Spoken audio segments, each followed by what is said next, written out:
여러분, 제가 이전에 그 절기에 대한 이야기를 했던 적이 있습니다. 그때 제가 절기에 대한 것들을 공부하고 준비하면서 크게 깨달았던 것이 있는데, 우리나라는 여러분 24절기가 있어요. 봄, 여름, 가을, 겨울 각 계절마다 6절기들이 있어서 총 24절기가 있는 거죠. 그런데 여러분, 특이한 것은 우리가 얼마 전에 입춘이 지났잖아요. 봄이 들어가는. 그런데 입춘이 되기 전에 대한이 오고 또 가을로 들어가기 전에 대서가 오는 거예요. 이런 가장 춥다는 대한이 지나면 봄이 오고 가장 덥다는 대서가 지나면 가을이 오는 거죠. 그게 자연의 이치인 겁니다. 이건 인생도 마찬가지인 거죠. 인생도 추운 겨울이 지나면 봄이 오는 거구나. 그걸 깨닫게 되는 거죠. 봄이 되면 만물이 깨어나고 꽃들이 피잖아요. 그런 자연을 보면서 우리는 인생을 보게 되잖아요. 하나님께서 온 우주와 자연 만물에 하나님의 뜻과 목적을 심어 놓으신 것이죠. 그래서 우리는 그 자연 세계를 통해서 하나님의 신성, 하나님의 메시지, 인생의 메시지를 알게 되는 것입니다. 이스라엘의 절기도 마찬가지인데, 우리의 절기는 보편적인 인생에 대한 메시지를 담고 있다면 이 이스라엘의 7절기는 하나님의 구속사적인 메시지를 담고 있습니다. 하나님께서 우리 민족을 어떻게 구원하셨고, 하나님께서 장차 세상을 이렇게 구원하시고 역사를 이렇게 완성하실 것이라고 하는 하나님의 뜻과 목적, 그 메시지가 이스라엘의 절기 가운데 담겨 있는 거죠. 특별히 이스라엘의 절기 중에 지금은 우리가 가장 큰 축제, 명절이라고 하는 초막절에 대한 이야기를 우리가 함께 나누고 있습니다. 이런 그 초막절이 단순한 그냥 절기가 아니라 하나님의 큰 메시지를 담고 있다는 것을 우리가 분명히 알아야 되겠습니다. 오늘도 그 점을 좀 나누도록 하겠습니다. 우리 하나님 말씀 37절 우리 같이 한번 읽습니다. 시작. 명절 끝날 곧 큰 날에 예수께서 서서 외쳐 이르시되 누구든지 목마르거든 내게로 와서 마시라. 아멘. 여러분, 우리는 지난 시간에 예수님께서 명절 중간에, 초막절 기간 중간에 예루살렘 성전에서 가르치셨다는 것을 함께 나누었습니다. 오늘은 여러분 명절 끝날입니다. 그날을 큰 날이라고 하죠. 초막절은 일주일, 7일 동안 이루어지는 절기인데, 그런데 여러분 그 초막절이 끝난 그 다음 날인 8일째도 중요한 날로 지키게 되어집니다. 그래서 초막절이 7일이다, 8일이다 하고 하는 이런 논란이 있습니다만, 오늘 명절 끝날은 초막절 7일의 끝날이 되겠습니다. 큰 날이죠. 초막절의 하이라이트가 되겠습니다. 그날. 초막절은 특별한 절기입니다. 여러분, 이스라엘 선교사이셨던 유모세 선교사님의 책을 제가 좀 인용하도록 그렇게 하겠습니다. 본래 여러분 이 성전이라고 하는 곳은 그 중심에 제사장의 뜰이 있는데 그 뜰은 제사장들만 들어갈 수 있는 장소입니다. 그런데 여러분 초막절 절기 때에는 일반 사람들도 들어갈 수 있게 되어 있습니다. 그만큼 초막절이 축제 절기로 진행된다는 것을 보여주는 것이죠. 그때 여러분 이 초막절에 그 성전 안에서는 두 가지 행사가 진행이 됩니다. 그 첫 번째는 물을 붓는 관제의 의식이 진행이 됩니다. 대제사장이 사람들과 함께 실로암이라고 하는 그 못으로 가서는 물을 길어옵니다.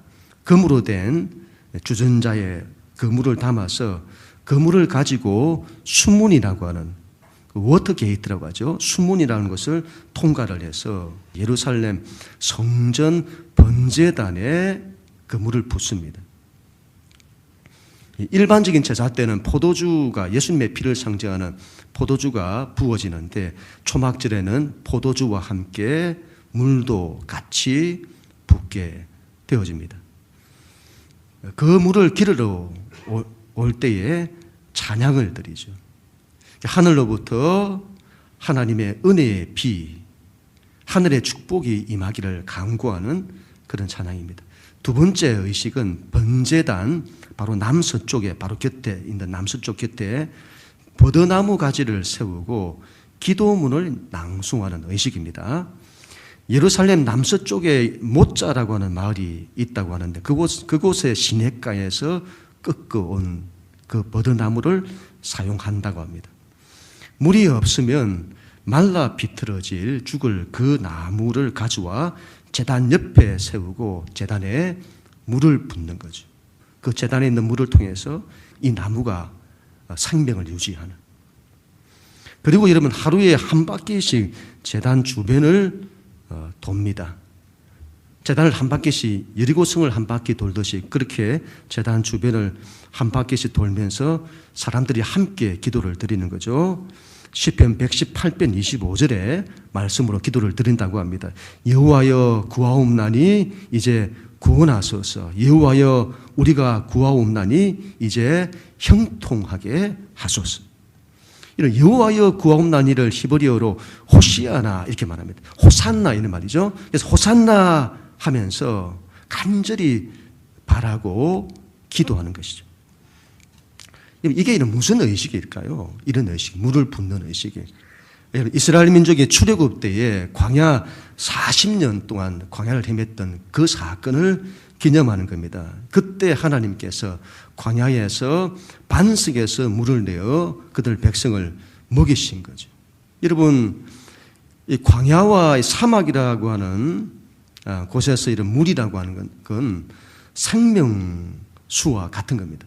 여러분 출애굽 때 200만이 넘는 사람들이 그곳에서 이집트에서 나왔다고 보는데 그 수많은 백성들이 그 광야 척박한 그 땅에서 40년을 여러분 어떻게 살 수가 있었을까요? 하나님이 지키신 거죠. 여러분 이건 인류 역사 세계사에서 유례가 없는 굉장한 사건인 겁니다. 하나님께서 반석에서 물을 내신 겁니다. 하늘의 만나로 먹이시고 반석에서 물을 내어 그들을 먹이신 거죠. 그때 이스라엘 조상들이 그때 그 광야에서 하나님이 주시는 물을 먹었던 겁니다. 그 물로 모든 이스라엘, 모든 생명이 살 수 있었던 거죠. 그걸 기념하는 겁니다. 성전 제단에 물을 붓고 그 성전 제단에서 흘러나오는 물, 하나님이 주시는 물을 상징하는 거죠.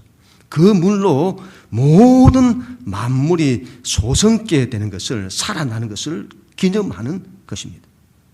그걸 여러분 하루마다 반복하는 거예요. 그리고 7일째에는 그 제단 주변을 7번 돌면서 기도를 합니다.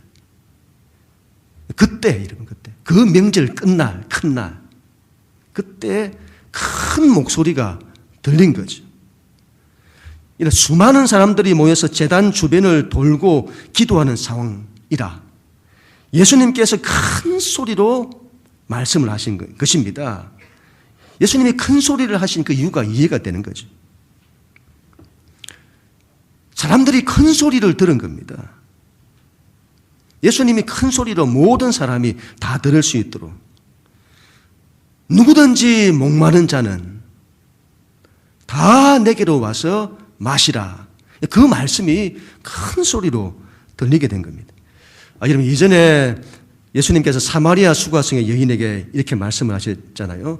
내가 누구인지를 네가 알았더라면 네가 먼저 나에게 구하였을 거다.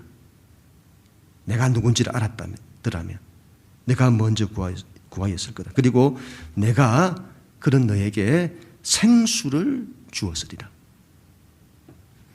예수님이 생명수를 주신다는 거죠. 예수님께서 이런 말씀들을 많이 하시잖아요. 이게 그 당시는 굉장히 어려웠던 말씀이라고 보는데 나는 생명의 떡이다 이렇게 말씀하세요.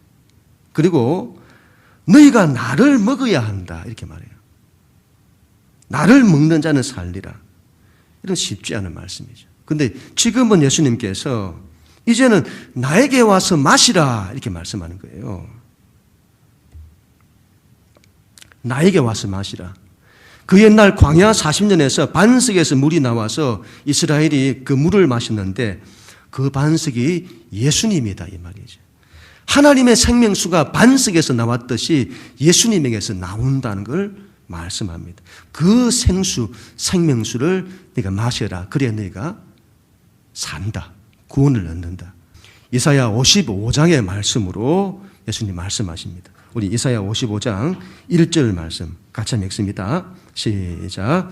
오라 너희 모든 목마른 자들아 물로 나오라. 돈 없는 자도 오라. 너희는 와서 사 먹되 돈 없이 값 없이 와서 포도주와 젖을 사라. 아멘. 예수님의 간절한 우리에 대한 초청이시죠. 우리를 부르시는 그분의 간절한 외침입니다. 큰 소리로. 그만큼 간절하게 우리를 찾으시는 거죠. 초청하시는 겁니다. 우리가 인생이라고 하는 이 광야에서 갈증에 시달리는 겁니다. 인간은 갈증에 시달려요. 인간의 본래가 그렇습니다. 갈증에 시달리는 인간입니다. 여러분, 성경에서 창세기에서 생물을 말할 때 히브리어로 네페시라 이렇게 말하는데 이 네페시라는 뜻이 목구멍의 욕망이라는 그 뜻을 가지고 있습니다. 인간을 창조하시고 네페시 하야 이렇게 말하잖아요. 살아있는 존재가 되었다. 그렇게 말합니다. 그게 자연적인 인간이죠. 그 인간을 네페시다. 그래서 그 본래가 목구멍의 욕망이라고 하는 뭔가에 대한 갈증을 가지고 있는 거죠. 그게 인간인 겁니다. 인간은 여러분 인생을 살면서 욕구에 시달립니다. 어떤 것으로도 채워지지 않는. 그래서 인생이 항상 부족과 결핍에 시달립니다. 그런 갈증이 있는 거죠. 인간에게는. 이건 하나님으로만 채워집니다. 우리가 하나님께로 돌아가지 않고는 이건 채워지지 않는 거예요. 여러분, 그 우리 인생의 갈증을 예수님께서 해결하신다는 겁니다.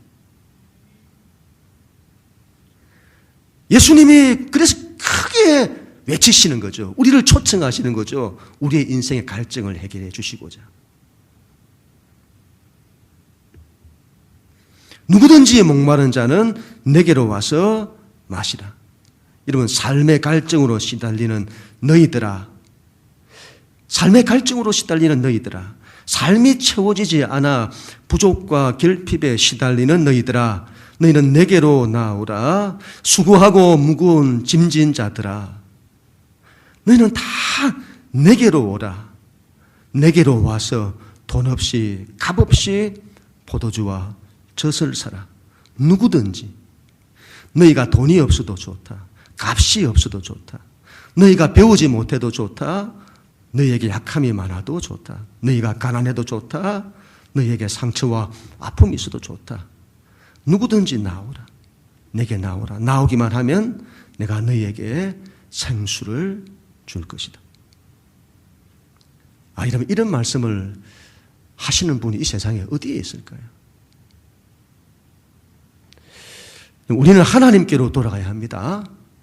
예수님께로 나가야 합니다. 그래야 할 때 예수님께서 우리에게 생수를 주십니다. 그분에게서 생수를 받아 우리는 마셔야 합니다. 그래야 여러분 우리의 삶의 인생의 갈증이 해결됩니다. 그런 우리 모두가 다 될 수 있기를 주님 이름으로 간절히 축복합니다. 예수님이 크게 또 외치시죠. 38절 같이 읽습니다. 시작. 나를 믿는 자는 성경의 이름과 같이 그 배에서 생수의 강이 흘러나오리라 하시니. 아멘. 잘 보세요 여러분. 나를 믿는 자는 그 배에서 생수의 강이 흘러나오리라. 그런데 여러분, 성경의 이름같이, 이건 여러분 예수님의 이 사건은 성경에서 이미 미리 말씀되었다는, 예언되었다 이 말이죠. 스가랴서 14장 8절 같이 읽습니다. 시작. 그날에 생수가 예루살렘에서 솟아나서 절반은 동해로 절반은 서해로 흐를 것이라. 여름에도 겨울에도 그러하리라. 생수가 예루살렘에서 솟아난다 이렇게 말하죠. 에스겔서에서는 이 생수가 하나님의 성전 제단에서 흘러나옵니다. 그 물이 흘러나와서 큰 강을 이루게 되어져요. 처음에는 그 물이 발목까지 찼다가 또 무릎까지 찼다가 허리까지 찼다가 나중에는 우리 전신을 다 덮는, 그래서 우리가 건너지 못할 큰 강이 되어지죠. 그리고 그 물이 만물을 소성하게 됩니다. 에스겔서 47장 12절 같이 읽습니다. 시작. 강 좌우가에는 각종 먹을 과실나무가 자라서 그 잎이 시들지 아니하며 열매가 끊이지 아니하고 달마다 새 열매를 맺으리니 그 물이 성소를 통하여 나옵니다. 그 열매는 먹을 만하고 그 잎사귀는 약재료가 되리라. 여러분, 물이 흐르는 곳마다 과실나무들이 열매를 맺고 모든 생명이 살아나는 거죠. 이 생수를 통해서. 이건 이제 낙원에 대한 이미지예요. 낙원에 대한. 낙원의 생명수가 흐르는 그런 이미지인 겁니다. 창세기 여러분 2장에서 하나님이 에덴을 만드실 때 이렇게 말하잖아요. 창세기 2장 10절 잘 보세요. 강이 에덴에서 흘러나와 동산을 적시고 에덴 중심에서 흘러나와 동산을 적시고 거기서부터 갈라져 네 군원이 되었으니, 거기서부터 여러분 강이 나와서는 온 세상을 다 적시는 겁니다. 생명수가 흐르는 에덴에 대한 이미지죠. 요한계시록에서는 이 에덴이 완성이 되어집니다. 계시록 22장 1절 2절 우리 같이 읽습니다. 시작. 또 그가 수정같이 맑은 생명수의 강을 내게 보이니 하나님과 및 어린 양의 보좌로부터 나와서 길 가운데로 흐르더라. 강 좌우에 생명나무가 있어 12가지 열매를 맺되 날마다 그 열매를 맺고 그 나무 잎사귀들은 만국을 치료하기 위하여 있더라. 아멘. 생수의 강, 생명수의 강이 흐르는 이미지죠. 여러분, 이 생명수의 강이 흘러 모든 것이 회복되는 겁니다. 우리의 삶에 여러분 이 생명수가 흘러야 모든 것이 회복된다. 그 생명수를 예수님이 주신다. 그분으로부터 나온다. 너희는 내게로 와서 마시라. 그리하면 너희의 삶의 모든 것이 회복되리라. 그런데 여러분 굉장히 독특한 표현을 쓰는데 배에서 흘러나오리라 이렇게 말하잖아요. 배에서. 배, 우리 안에서 우리 속에서 흘러나오리라 그렇게 이해할 수도 있을 겁니다. 그러나 여러분 이 배는 히브리어로 보면 인간의 가장 중심을 말합니다. 우리의 배꼽이 있는 거, 배를 말하죠. 여러분, 이 유대인들은 예루살렘 성전을 온 세상, 온 우주의 배꼽이라고 해요. 그 중심을 말하죠. 하나님과 우리 사이에 연결되어 있는 그 중심, 그 배. 그리고 이 배를 이 배는 자궁을 말하기도 합니다. 이런 히브리 알파벳 중에 13번째 알파벳이 맴이라고 하는 건데 영어로 하면 M하고 같은 겁니다. 맴이라고 하는 이 알파벳은 파도가 치는 모양, M을 잘 보세요 여러분. 파도가 치는 모양, 그 구불구불 흐르는 강, M자처럼 구불구불 흐르는 강의 모양인 겁니다. 그래서 이 맴이라는 이 알파벳은 강, 물을 상징하는 단어입니다. 그래서 생수라고 하는 이 물을 히브리어로 마임이라고 하는데 맴이라고 하는 철자로 사용이 됩니다. 맴이라는 철자. 그리고 그 히브리어 알파벳은 숫자 값이 있어요. 이 맴은 숫자 값으로 40인데 성경에서 보면 40이 중요하잖아요.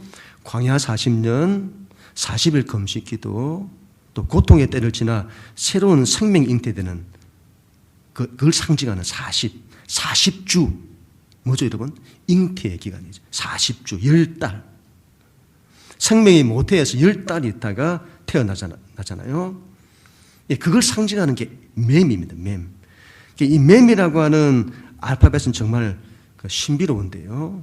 랍비들은 이 맴을 항상 자궁과 연결을 시킵니다.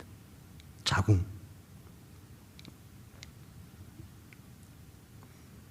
두 가지 맴이 있어요.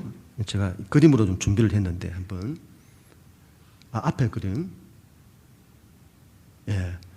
여러분 이게 마임이라고 물이란 뜻이거든요. 마임. 저 위에 있는 단어도 맴이고 밑에 있는 단어도 맴인 겁니다. 두 가지 맴인데 위에 있는 맴은 잘 보세요. 제일 아래쪽에 있는 저 부분이 열려 있죠. 저걸 열린 맴이라 하고 밑에 있는 맴을 닫힌 맴이라고 합니다. 하나님이 물을 나누시잖아요. 중간에 있는 단어가 요드라고 하는 단어인데 여러분 이 요드는 하나님의 손을 상징합니다. 하나님의 손이 윗물과 아랫물을 나누는 거죠. 그렇죠? 이 물을 그래서 위에 있는 물 하늘에서부터 창이 있어 그 창을 통해서 물이 우리 가운데 부어지는 거죠. 우리가 하늘 문이 열린다 이런 표현을 쓰잖아요. 그래서 열린 맴을 쓰는 겁니다. 그렇죠? 열린 물을 말하는 거죠. 밑에는 닫힌 물을 말하는 겁니다. 그런데 여러분 이게 자궁을 말하기도 합니다. 보시면 그 다음 장 잘 보시면 여러분 앞에 그는 닫힌 맴, 자궁이 닫힌 걸 말하죠. 그리고 오른쪽에 있는 것은 열린 맴입니다. 자궁이 열려서는 생명이 잉태되는 걸 말하는 거죠. 이 맴이 자궁과 연결되었다는 것을 알 수가 있는데 이 맴은 여러분 무덤하고도 연관이 있습니다.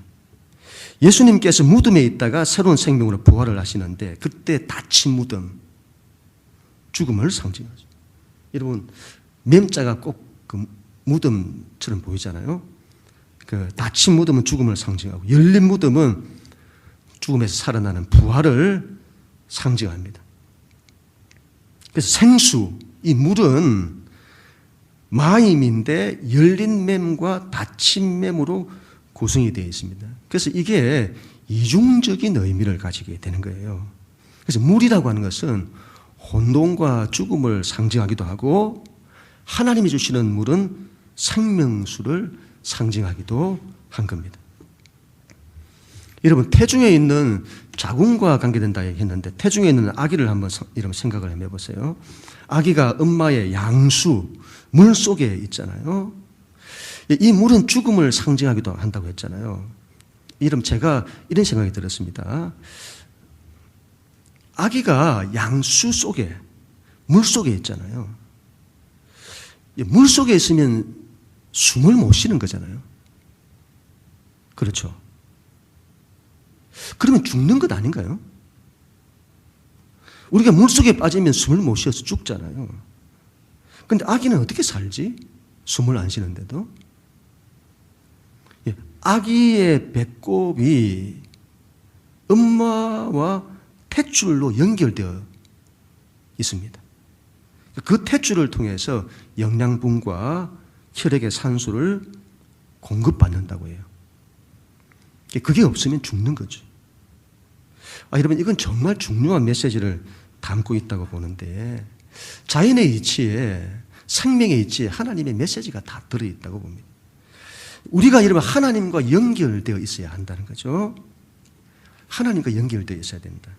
그래야 그렇지 않으면 죽는다. 하나님과 연결되면 죽음의 자리에서도 산다. 하나님이 계시면 여러분 하나님이 안 계시면 엄마와 연결된 탯줄이 없으면 아이는 그 물속에 죽음의 자리에 있는 거죠. 그런데 하나님이 계시다고 한다면 이 아이가 양수에 떠 있는 모양입니다. 여러분 물속에 빠져 있다고 말하지 않고 양수에 아이가 떠 있는 모습인 거예요. 여러분 물 위에 떠 있는 모습. 이런 마치 물 위에 떠 있는 모습은 노아의 방주가 물 위에 떠 있는 모습. 아기 모세를 태운 갈대 상자가 물 위에 떠 있는 모습이잖아요. 그때 그 양수는 그때 그 물은 외부의 충격으로부터 아이를 지키고 보호하죠. 그렇게 볼 때에 하나님이 주신 물은 아기를 보호하고 지키는 생명수와 같은 것입니다. 그리고 그 양수가 터져 생명이 잉태가 되는 것이죠. 양수가 터져 생명이 잉태되잖아요. 저희도 집에 큰아이가 양수가 먼저 터졌어요. 그래서 양수가 터지면 나올 징조다 해서 바로 병원 데려가잖아요. 생명이 잉태되는 징조인 겁니다. 생명수가 터져야 생명이 잉태가 되는 것이죠. 여러분, 생명이 모태에서 태어나는 거기에 하나님의 구원의 메시지가 담겨 있다고 봅니다. 아이가 엄마와 탯줄로 연결되어 있듯이 우리가 하나님과 연결되어 있어야 합니다. 엄마의 양수로 보호를 받던 성령님의 보호하심 가운데 우리가 있어야 합니다. 그리고 그 생수가 터져서 흘러야 하는 것이죠. 그래야 생명이 잉태가 되는 것입니다. 나를 믿는 자는 그 배에서 생수가 흘러나오리라. 터져서. 우리가 이 생명수를 통해서 우리의 삶이 회복되는 겁니다. 생명수가 터져 나와야 되는 것이죠. 교회도 여러분 생명수가 터져 나와야 되는 겁니다. 우리 자신도 마찬가지고 우리 안에서부터 생명수가 터져 나와야 되는 거죠. 그래야 생명의 역사가 나타나는 거죠. 살아나는 거죠. 우리가 여러분 올 한 해 우리가 기도를 하잖아요. 주여 하늘 문을 여시사 은혜를 강물같이 부어주옵소서. 하늘 문이 열려야 되겠습니다. 하늘 문이 열려야 됩니다. 그리고 하나님으로부터 오는 생명수가 강물같이 우리에게 부어지기를 간절히 소원하고 우리가 기도해야 되겠습니다. 그 믿음대로 이루어지는 한 해가 될 수 있기를 간절히 축복합니다. 우리 마지막으로 39절 말씀 우리 같이 읽습니다. 시작. 이는 그를 믿는 자들이 받을 성령을 가리켜 말씀하신 것이라. 예수께서 아직 영광을 받지 아니하셨으므로 성령이 아직 그들에게 계시지 아니하시더라. 아멘. 예수님께서 말씀하신 그 생수가 무엇인지를 예수님이 친히 밝히시는 거죠. 그건 성령을 말하는 거다. 요한복음은 여러분 생수를 성령이라고 말씀합니다. 성령에 대해서는 여러 표상들이 있는데 성령을 바람이라고도 하고 성령을 불이라고도 합니다.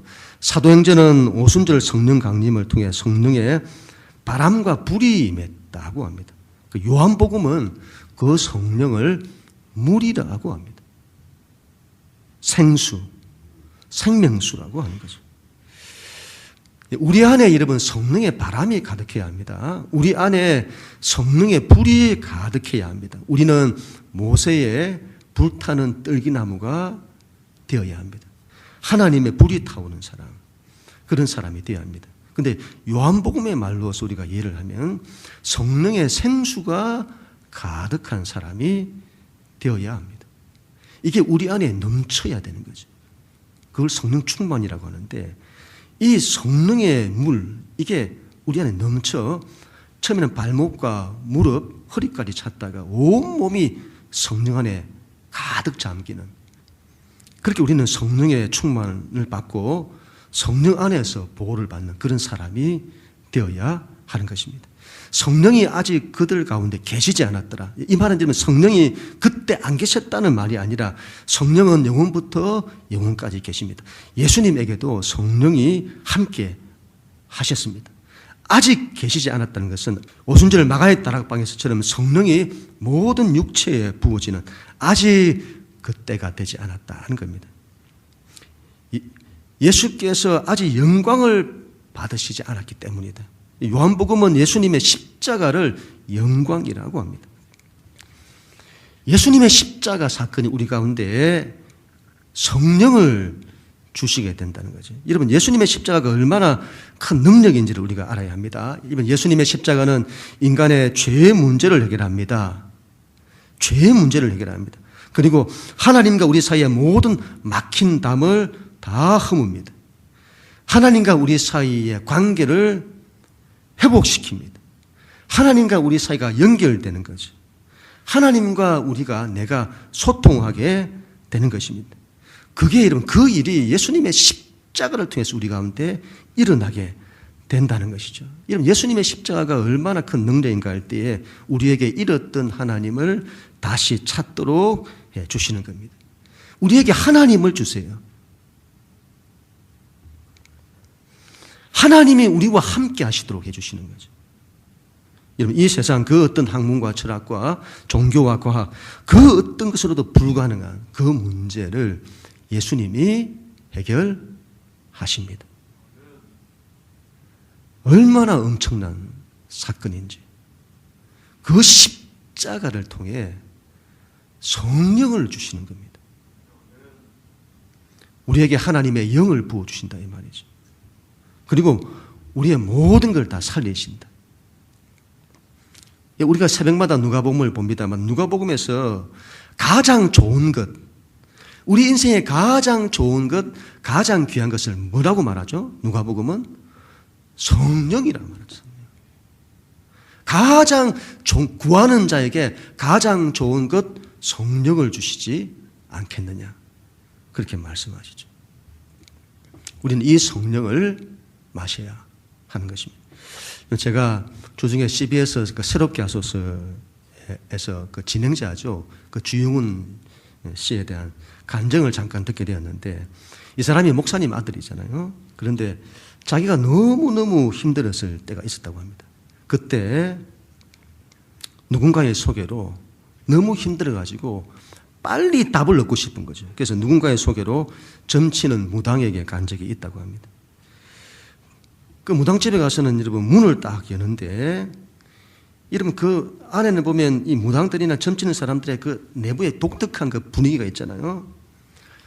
문이 열렸는데 문지방을 넘어가려고 하니까 거대한 뭔가가 와서 자기를 탁 치고는 거기서 이 주영 씨가 꼬꾸라졌다고 해요.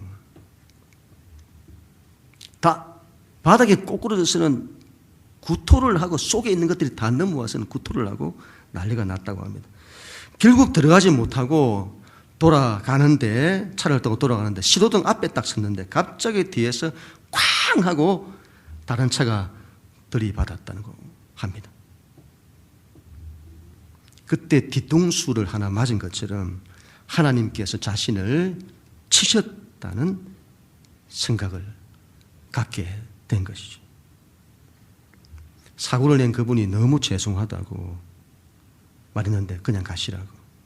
아니 보험 처리라도 해야 되지 않겠냐 했더니 됐다고 그냥 가시라고. 하나님이 하셨다는 것을 알게 된 거죠. 못 들어가는 거예요. 왜 못 들어가죠? 안 먹히니까. 내 몸에 안 먹혀요.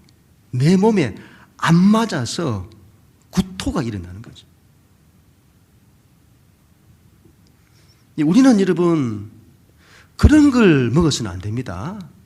그런 거는 우리를 살리는 게 아니에요. 우리 인생 살면서 그런 걸 먹고 그런 걸 마시고 그렇게 살아서는 안 됩니다. 예수님께서 나를 먹으라 하시잖아요. 나를 먹어야 된다. 너희는 다른 걸 먹으면 안 된다. 나를 먹어야 한다. 그런데 여러분, 예수님이 안 먹히는 사람이 있어요. 예수님이 안 먹히는. 예수님은 너희는 나를 먹어야 한다 이렇게 말씀을 하세요. 여러분, 예수님을 먹어야 합니다. 그 말은 온전히 받아들인다는 거죠. 예수님을 온전히 받아들인다. 성령님은 마셔야 한다 이렇게 말합니다. 예수님은 먹어야 한다고 말하고 성령님은 마셔야 한다고 말합니다. 그 말도 성령님을 온전히 받아들여야 된다 이 말이죠. 여러분, 특별히 우리가 신앙에서 이 성령에 대해서 잘 받아들이지 못하는 분들이 참 많다고 봅니다. 성령에 대해서. 그런 게 있냐고 생각을 해요. 성령이라는 게 있나? 여러분, 왜 성령이 없습니까? 사람도 육체가 있고 정신이 있고 영혼이 있는데, 여러분, 귀신도 있는데, 어떻게 하나님에게 하나님의 영이 없습니까? 당연히 있는 거죠. 그걸 받아들여야죠. 예수님이 여러분 성령님의 계심을 말씀하시잖아요. 그 성령님을 마시라 하잖아요. 예수님이 계신 것처럼 성령님도 계시다고 하잖아요. 거기에 대한 믿음이 있어야 합니다. 우리는 성령님에 대해서 느낌, 경험 이런 걸 너무 많이 찾는 분들이 계세요. 그래서 성령님에 대한 체험이 없다고 봅니다. 일어나지 않는다고 봅니다. 우리가 여러분 하나님을 지식으로 알아서 이게 알고 이해가 돼서 하나님을 믿는 그런 건 세상에 없다고 했잖아요. 성경은 우리가 믿어 알았나이다 이렇게 말하잖아요. 하나님은 우리가 가진 세상의 지식이나 사람의 능력으로 알 수 있는 것이 아닙니다. 그래서 하나님이 당신을 우리 가운데 먼저 나타내 주시는 거죠. 그걸 계시라고 하는 건데 당신을 먼저 나타내 주시는 겁니다. 그래서 우리는 그 하나님의 가르침, 그 말씀을 우리가 믿음으로 받아들이는 거죠. 그래서 먼저 믿고 뒤에 알게 되는 것입니다. 성령도 이런 마찬가지입니다. 느낌과 경험으로 알게 되는 것이 아닙니다. 믿음이 있어야 합니다. 믿음이 있어야 합니다. 그래야 그분을 경험하게 되는 것입니다. 신앙은, 하나님 믿는 신앙은 느낌, 경험으로 해서는 안 됩니다. 그게 필요 없다는 것이 아니라, 여러분, 사람이 신앙이 느낌에 의존하면 어떤 일이 일어나는가 할 때 나에게 느낌이 있으면 성령님이 계시고 나에게 느낌이 없으면 성령님이 안 계시게 되는 거죠. 내 마음이 안 좋으면, 내 마음이 지금 안 좋다고 하면 하나님이 나에게 멀리 계시다고 여기고, 내 마음이 좋으면 하나님이 나와 함께 하신다고 여기고, 신앙이 그렇게 되어져요. 느낌에 의존하면. 신앙은 하나님께 의존하고 하나님의 말씀에 의존해야 합니다. 그래야 흔들리지 않습니다. 신앙은 믿음으로 하는 것입니다. 성령을 주신다고 하시잖아요. 그러면 그걸 믿는 겁니다. 예배할 때 우리가 하나님이 우리와 함께 하신다고 하면 그걸 믿는 거예요. 그래서 하나님이 우리와 함께 하시기 때문에 하나님은 존전 앞에 우리가 나아가는 것이고, 여러분 믿음으로 그걸 보는 겁니다. 하나님 이곳에 계시다. 하나님이 지금도 우리의 예배를 받으시잖아요. 그럼 우리가 믿음으로 그걸 보는 거예요. 살아계심을 보고 그분 앞에 서는 겁니다. 그분을 찬양하는 거죠. 기도할 때 이런 가장 중요한 것이 대상인 하나님이라고 했잖아요. 하나님을 부르는 거예요. 실제로 관념이 아니다 이 말이죠. 하나님이 살아계시기 때문에 그 하나님 앞에 서는 겁니다. 그래서 그 하나님을 아버지 이렇게 부르는 거예요. 그런데 기도하는데 하나님이 없어요. 관념이기 때문에. 실제여야 합니다. 실제. 그 하나님을 부르는 거죠. 느껴지고 안 느껴지고가 문제가 아니에요. 여러분, 신앙은 믿음이 있고 없고의 문제입니다. 신앙은 믿음이 없이는 아무것도 안 되는 것입니다. 내가 믿고 알았나이다. 믿을 때 그 하나님이 경험되게 되는 것입니다. 그래서 신앙은 여러분 항상 우리의 삶의 실제가 되어야 합니다. 신앙이 관념이 되고 지식이 되면 안 됩니다. 결론을 맺습니다. 첫 번째로 내게로 와서 생수를 마시라. 예수님께로 가야 합니다. 그리하면 생수를 주십니다. 예수님을 말씀이라고 하잖아요. 그래서 우리가 말씀 앞으로 나가야 합니다. 말씀을 사모해야 합니다. 교회는 말씀으로 써야 합니다. 말씀 앞에 나아갈 때 성령을 부어주시는 것입니다. 그걸 믿어야 되겠습니다. 둘째로는 그 생수가 우리 안에 흘러 넘쳐야 합니다. 하늘문이 열리고 하나님의 생명의 은혜가 이전에 강물같이 부어지고 우리의 가정에 가득하고 닿는 곳곳마다 모든 열매들이 맺히는 것처럼 우리의 삶의 모든 것들이 회복되고 살아나는 그런 믿음을 우리가 가져야 되겠습니다. 마지막으로 성령님의 실제가 되어야 합니다. 여러분 성령으로 충만하십시다. 성령님과 함께 하십시다. 그분이 우리를 지키실 것입니다. 그런 우리 모두가 다 될 수 있기를 주님 이름으로 간절히 축원합니다.